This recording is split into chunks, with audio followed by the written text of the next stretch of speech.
Look, I'm fighting off the bots today. Can I, are you gonna let me? Well, I'm back. So no, I am fighting off of a huge bot battle, I guess you would say, considering people like to clone mine and my friends' profiles. But that's okay. Guess what? There is only one cyber warrior. There's only one cyber warrior studios, and you're watching it right now. So look, if you see any fake profiles of mine, please report it. But otherwise, it's Tech Tuesday. It's Tech Tuesday. And you know what that means. That means we're going to get into some more Linux, because we are covering Linux basics for hackers, and this is chapter 3 this week. So if you haven't seen the other videos, go ahead, back watch the first 2 before you watch this one, because we are going in order.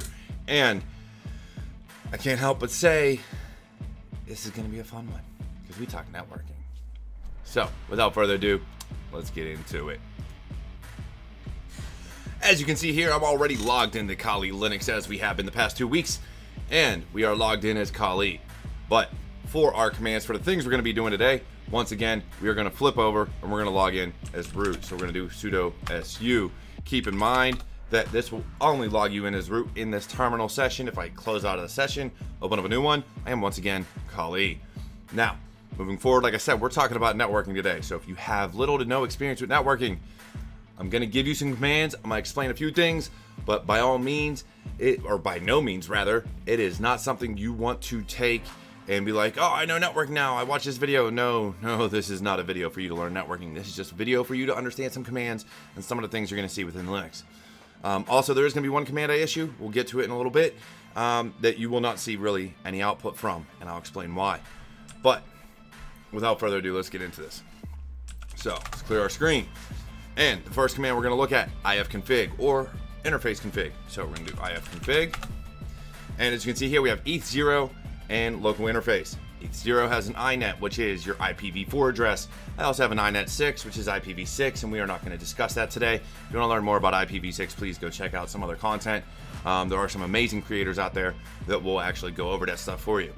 My IPv4 address currently is 192.168.230.130. You can also see I have a network mask of 255.255.255.0 and a broadcast address of 192.168.230.255. So this is the row we are concerned about, and that is what we're going to work with this video. We're also going to cover a few other things, but this is going to be the first part. So in this part of the video, what we're going to do is we are actually going to take a look at this so we understand our interfaces. Now, if I had a wireless interface here, if I had a wireless card, you would also see that IP address, because anytime you have a networking cable attached and a wireless card attached, you see both. You will see all your interfaces. But what if we wanted to know about our wireless card? Let's say I had one. What command would we use? Well, we would use iwconfig, interface wireless config, however you want to say it. Like I said, I have none. Otherwise, you would see here the type of signals you can use. So or the type of card it is. A, B, G, N, AC. I think AX is another one. There's a bunch of them. And we've gone to Wi-Fi 6. I don't know. It could be changing. It changes all the time. I don't necessarily keep up with all of it. I apologize. But networking is not my strong suit these days. I do the best I can, keep up my basic knowledge, but I am not going to be the one to give you a class on networking. Now, since I have no wireless cards, we don't have to be concerned about that. But if you do have one, go ahead, type in iwconfig into your terminal, and you will get to see what I am talking about. If you do not have a book, if you do not have the Linux Basics for Hackers book, please go pick it up. That is where all these lessons are coming from. Now, next thing we want to do, what if we want to change our IP address? Now, why would you want to change your IP address? Well, A, sometimes we want static networks. B, sometimes we want to bypass other ways of connecting, because if you are connecting to a static network, if you are pen testing and you're on an internal network, you may have to change your IP address. So how would you go about doing that in a Linux distribution such as Kali? Well, the first thing we're going to do is we are going to type in ifconfig once again. Keep in mind, yes, ifconfig by itself will show you all this information, but it is also your configuration. So with that exact same command, you can change the configuration of your networking adapters. So the first thing we want to do is we want to change our IP address. Keep in mind, your IP address is going to be different. My current one is 230.130. Those are the last 2 octets. I want to change it, and we are going to go by what the book says, and we're going to change it to 192.168.181.115. You can see I've already played around with this to make sure it all works. but we're not going to issue the rest of those commands just yet. So we're going to hit enter. Whoa, nothing happened. There's nothing there. But there is. So if I go to ifconfig, you can now see that my IP address changed. So 181.115. We go up here, 230.130. So they no longer are the same. I now changed my IP address. That's awesome. So now we can do that. But like I said, what if you have to change more? What if you have to change the rest of it? Well, you would go to ifconfig, eth0, 2.168.181.115, and then you would do, whoops, net mask. If you hit tab in this, it will actually give you autocomplete. I don't care about all that stuff. 25.00, broadcast, 192.168.1.255. Now, what this is going to do is this is going to set my IP address to what we already have it set for, which is 181.115. It's going to change my network mask from 255.255.255.0 to 255.255.0.0. And then it's also going to change my broadcast address to .1.255. So if we hit enter, we have now issued that command, and we go to ifconfig. Now, hey, it went away. Why did my ifconfig go away? Let's try this one more time.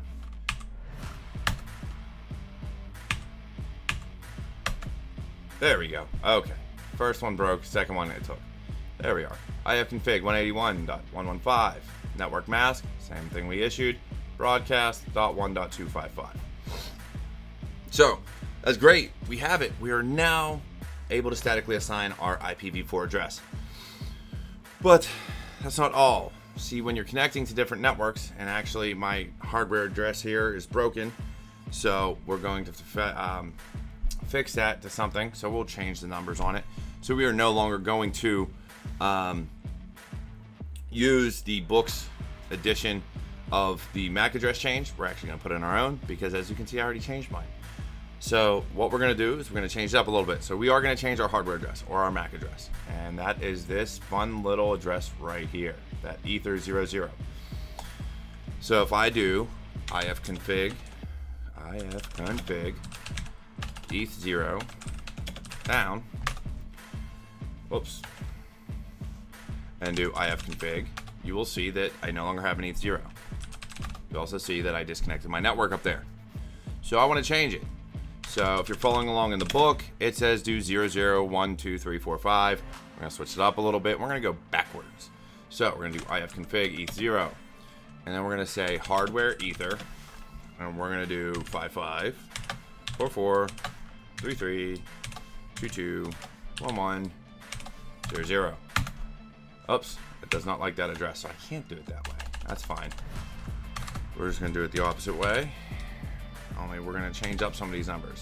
We're going to do 33, 22, 44, 55. Or we'll do 5544. Just to make it different. There we go. So now we can see 13254. And I will bring my interface up. 0 up. Now if I go in and I go to ifconfig. Now you can see I have here. What it did do is it ran dhclient, and it changed my IP address back because I brought it up and I run it off a DHCP server, but it also changed my hardware address. So now we have 13254, same one I entered.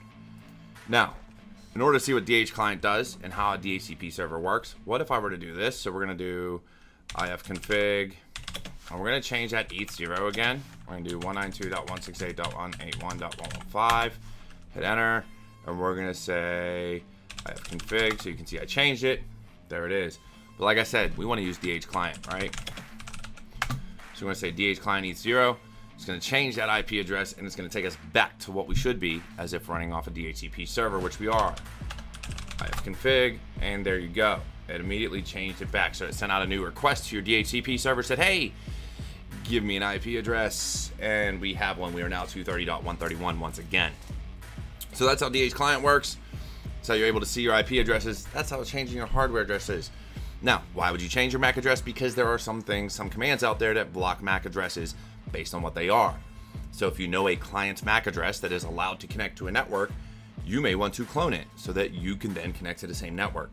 So that is why you would change your hardware address. Changing your IP address for the same reasons. If you want to match someone's internal network, if you want to do different things, There's a multitude of reasons why you would change this information. I please beg of you to read the book Linux Basics for Hackers as we're going through, and also do some research on why this information is important. Now, we're going to get a little more important information. We're going to talk a little bit about name servers and DNS. Now, within Linux, bind is the service that runs DNS, but it's still referred to as DNS. It's all the same thing. So if we wanted to look at DNS information, and if you are following along, we have dig hackersarise.com, and we want to look at their name servers. And we'll talk about why this is important here in a minute. But not only is their name server information important if you're on a pen test or other or doing a bunch of different things, but so is your DNS server, because it depends on where you're looking up from. We are pulling all this information from our local DNS. So we have our server here, and we see that it's talking UDP port 53 and it's 230.2. What else is important when you're doing things like this? Well, your other important information is mail servers. Again, this all comes down to pen testing and red teaming. That's where this information is vital. And we can see here all of these mail servers. And once again, .2 port 53 UDP. But what if we wanted to change the name server we are going to, right? What if our local DNS server wasn't giving us the information we wanted, or we wanted to be able to have access to other information? Well, one of the things you could do is change your resolve. So, like I said, we're in as root, and we are following with the book, so we're going to do leafpad, etc, resolve.conf. Oh, it's not found. All right, we're not going to install that. Since it's not installed on this one anymore, guess what? We're just going to use vi. etc resolve.conf. And I have absolutely nothing in my resolve.conf. Resolve.conf. Oh, that's why. Because I did it wrong. We don't want that E. We just want that. There we go. Wonder. I should have something there. Again, we all make mistakes. That's why this stuff's important. So, what if we wanted to add another name server? So, we do name server. And we're going to do 8.8.8.8. That's actually, we're going to move that to the top. We don't want it last. We want it at the top. Let's go up here. Name server, and I'll show you why. So that's Google DNS. So we're going to hit escape, write and quit, and enter. Now, what if we do our dig command? Now we can see that it actually pulled from Google's DNS.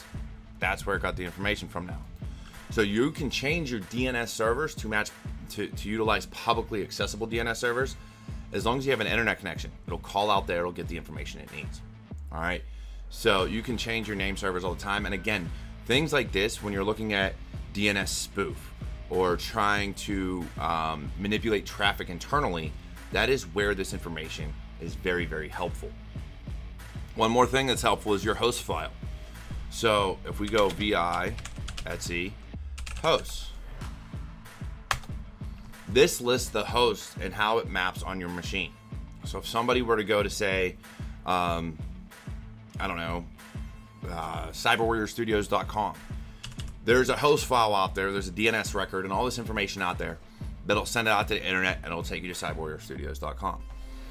But let's say we wanted to change on an internal network where information went. You would use things like DNS spoof and ettercap and things of that nature to spoof traffic in DNS servers. But then the other thing you want to do, what if you want to send to your machine and you want your machine to understand that this is a website for you? So what you would do is, and let me pull this up, let me pull up another one. So I can do ifconfig.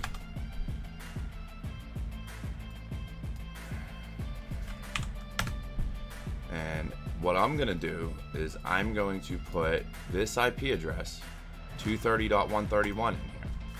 And what that's going to say is 2.168.230.131.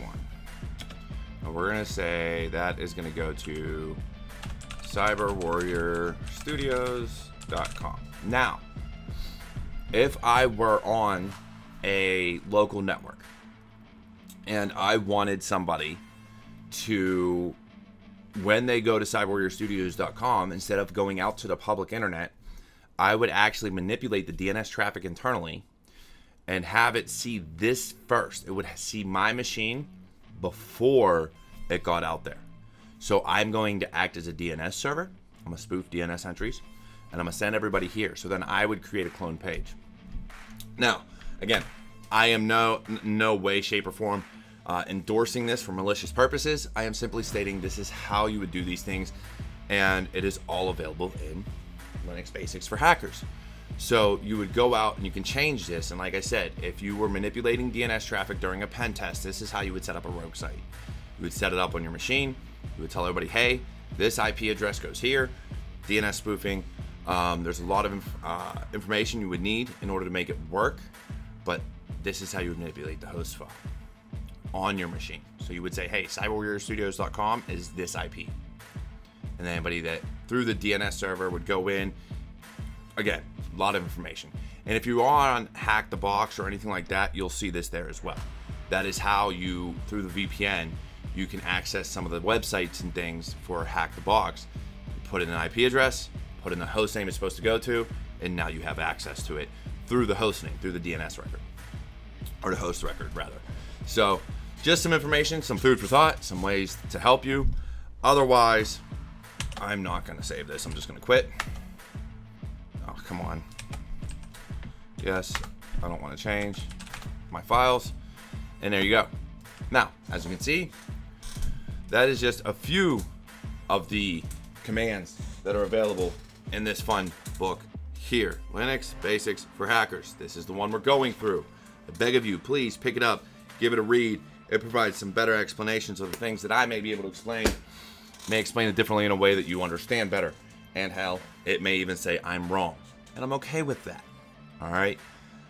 Even if you say I'm wrong, I'm okay with that. But please, do me a favor. Like, comment, subscribe down below. Hit all those buttons. And leave your comments. Let me know what you think. And if you haven't done so yet, please check out the older videos. I promise you things are going to get better. And we're going to keep growing. All right?